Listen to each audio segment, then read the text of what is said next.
You need to choose those days wisely as far as you go see.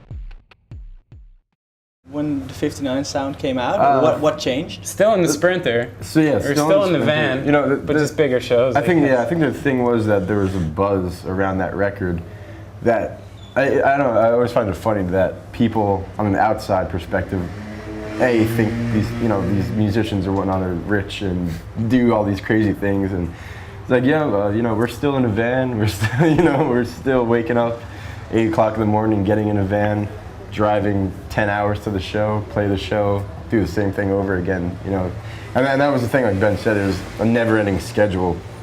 At that point, we would just grab tours when we're on the road, basically.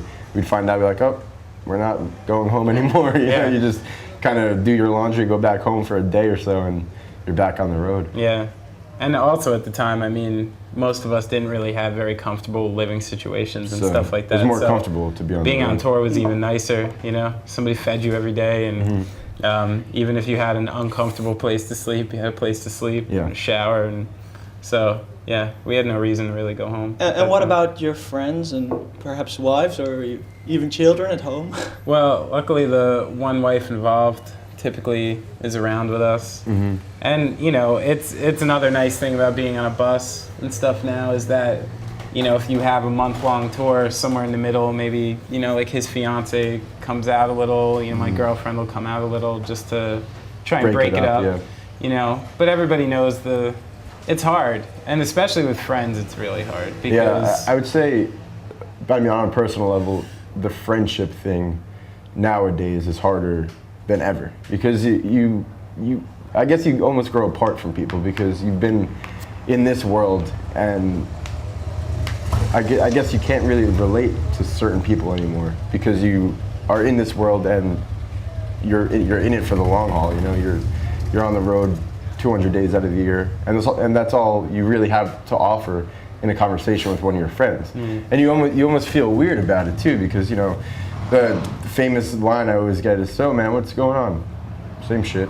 And it's a sad thing. And they're like, "So what are you doing here? Where are you going next? What are you doing?" And it's kind of hard to keep real relationships with old friends. Have you lost friends? I wouldn't, not like actual loss. I don't think I've lost any friends. But I've maybe lost. There had to be a point in all this where I did have to understand who who my friends, real really friends, and your family are.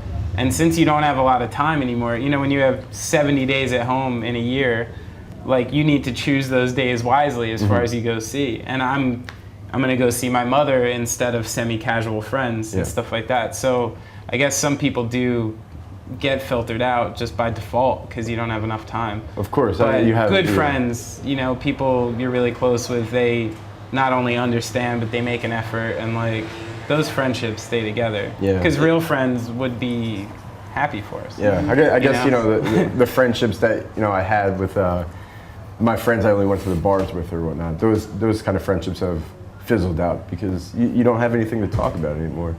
You just don't have anything in common, Yeah, it's always about you also. Yeah, that's the thing. You kind of feel, I personally feel weird about it. Sit here and just talking about myself, you feel like an idiot. I was wondering, since you were on the road so much and in an uncomfortable van and stuff like that, was the 59 sound also made to escape from that in a way? Absolutely, yeah. I would say that record's a lot about escape, especially we weren't even home. I mean, we wrote a lot of that record on tour and then landed in California for 6 weeks to record it. So we were still basically on the road when that was happening. And it was like sharing one bedroom. Yeah, I think it was one apartment.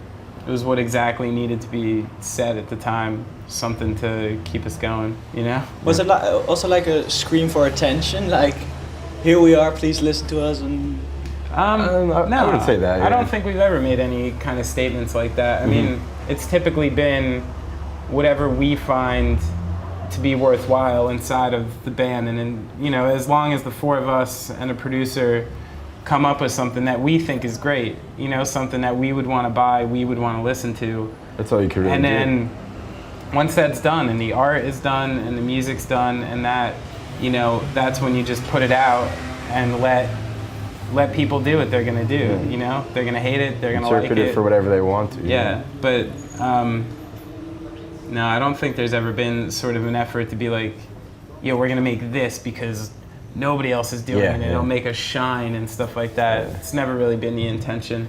I think you would, any band loses integrity, and it's just obvious when it comes out in the music. It's like, come on, man. I know what you were trying to do, you know?